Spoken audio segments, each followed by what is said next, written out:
السلام علیکم ورحمۃ اللہ وبرکاتہ۔ امید ہے کہ آپ سبھی خیریت سے ہوں گے اور الحمدللہ کہ آج ہم اپنی پڑھائی کے لیے پھر سے جڑ چکے ہیں۔ اپنی پڑھائی آگے بڑھانے سے پہلے اس چینل کے بارے میں ہم ذرا علم لے لیں کہ یہ چینل ہمیں کیا سکھاتا ہے۔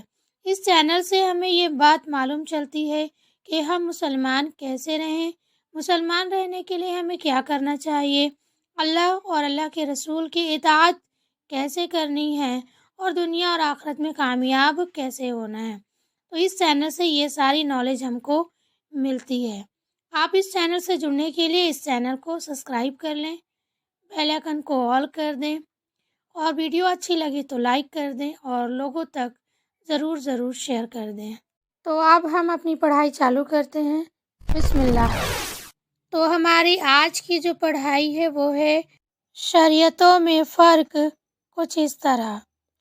اس فرق کو یوں سمجھیں کہ ایک آقا کے بہت سے نوکر ہیں۔ جو شخص اس کو آقا ہی نہیں مانتا اور اس کے حکم کو اپنے لیے واجب تعلیم ہی نہیں سمجھتا، وہ تو نافرمان ہے اور نوکری کے دائرے سے خارج ہے۔ اور جو لوگ اس کو آقا تسلیم کرتے ہیں، اس کے حکم کو ماننا اپنا فرض جانتے ہیں اور اس کی نافرمانی سے ڈرتے ہیں، وہ سب نوکروں کے ضمیر میں داخل ہیں۔ نوکری بجا لانے اور خدمت کرنے کے طریقے مختلف ہوں تو اس سے ان کے نوکر ہونے میں کوئی فرق واقع نہیں ہوتا۔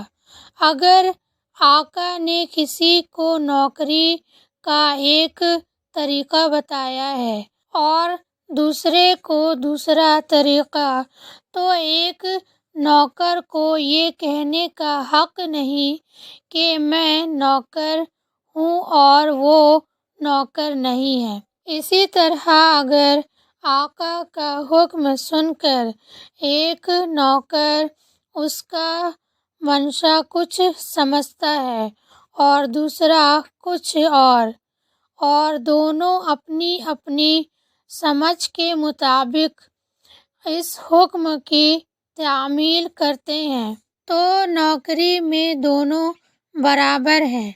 یہ ہو سکتا ہے کہ ایک نے مطلب سمجھنے میں غلطی کی ہو اور دوسرے نے صحیح مطلب سمجھا ہو، لیکن جب تک اطاعت سے کسی نے انکار نہ کیا ہو، کسی کو کسی سے یہ کہنے کا حق نہیں کہ تو نافرمان ہے یا تجھے آقا کی نوکری سے خارج کر دیا گیا ہے۔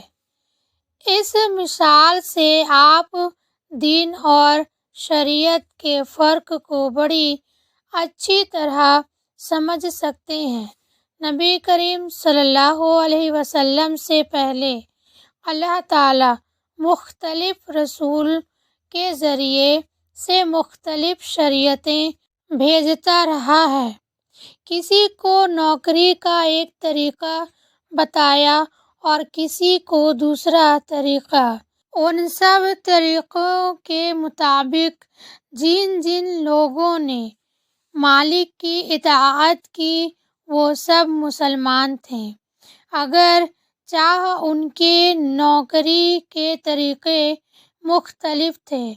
پھر جب نبی کریم صلی اللہ علیہ وسلم تشریف لائے تو آقا نے حکم دیا کہ اب پچھلے طریقے کو ہم منسوخ کرتے ہیں۔ آئندہ سے جس کو ہماری نوکری کرنی ہو وہ اس طریقے پر نوکری کرے جو اب ہم اپنے آخری پیغمبر صلی اللہ علیہ وسلم کے ذریعے سے بتاتے ہیں۔ اس کے بعد کسی نوکر کو پچھلے طریقے پر نوکری کرنے کا حق باقی نہیں رہا، کیونکہ اب اگر وہ نئے طریقے کو نہیں مانتا اور پرانے طریقے پر چل رہا ہے تو وہ دراصل آقا کا حکم نہیں مانتا بلکہ اپنے دل کا کہنا مان رہا ہے، اس لیے وہ نوکری سے خارج ہے، یعنی مذہب کی زبان میں کافر ہو گیا ہے۔ تو الحمدللہ کہ آج ہم نے شریعت کو اور اچھی طرح سے سمجھ لیا ہے اور ہمیں سمجھ میں آ چکا ہے کہ شریعت چینج ہوتے رہے ہیں، بدلتے رہے ہیں، لیکن دین سب کا ایک ہی رہا۔ تو آج کی پڑھائی ہم یہیں کمپلیٹ کرتے ہیں، انشاءاللہ اگلی دفعہ ملیں گے، تب تک کے لیے اپنا خیال رکھیں۔ السلام علیکم ورحمۃ اللہ وبرکاتہ۔